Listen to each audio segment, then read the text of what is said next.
A bill that could invalidate the will of California voters is making its way through Congress. At issue is California's Prop 12, which mandates minimum cage sizes for farm animals.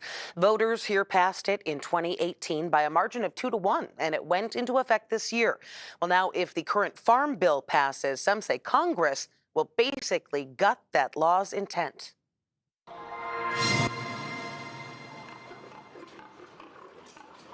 Under California's Prop 12, meat that comes from animals confined like this is not allowed to be sold here. This is video provided by the Humane Society from a farm in Oklahoma. In California, pigs must have at least enough space to lie down and turn around. Same for calves raised as veal. And egg-laying hens must be able to at least spread their wings. But the National Pork Producers Council has been fighting against the law since voters approved it.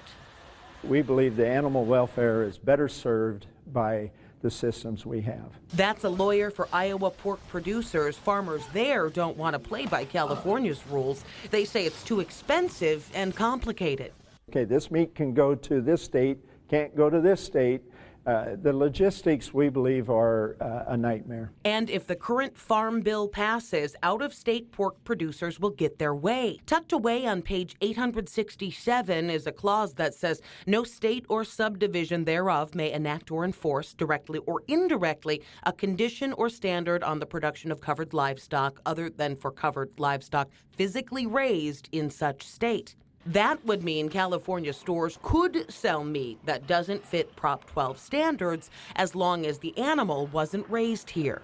It's profoundly undemocratic because it ignores the millions of voters and consumers who have rejected the cruelty of extreme animal confinement at both the ballot box and the supermarket. The Humane Society cites not only Prop 12's passage in California with 63% of the vote, but a nationwide poll from Data for Progress that says 80% of likely U.S. voters consider preventing farm animal cruelty a moral concern. Cal State East Bay professor Nolan Higdon says that for the politicians who are pushing to gut California's Prop 12, it is a contradiction in rhetoric. Republicans have been big champions of states' rights, particularly around the abortion issue recently. Here they are openly advocating for overriding the will of a state in a federal bill. While Californians produce 1% of the nation's pork, they consume around 13%. That's according to the California Pork Producers Association. There's probably a lot of money from the meat industry behind this decision. So I imagine that's also providing some of the motivation for politicians to support overthrowing Prop 12 via this federal bill. We have reached out multiple times to the chair of the House Ag Committee for his take on this and have not received a response.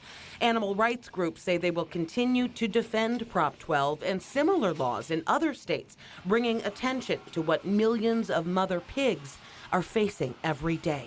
She's forced to eat, sleep, defecate, all in the same small space. And again, these farm animals, they have the same ability to feel pain and to suffer like the dogs and cats who we share homes with. Well, that farm bill has already passed through the House Agriculture Committee. It is now headed to the full House for a vote.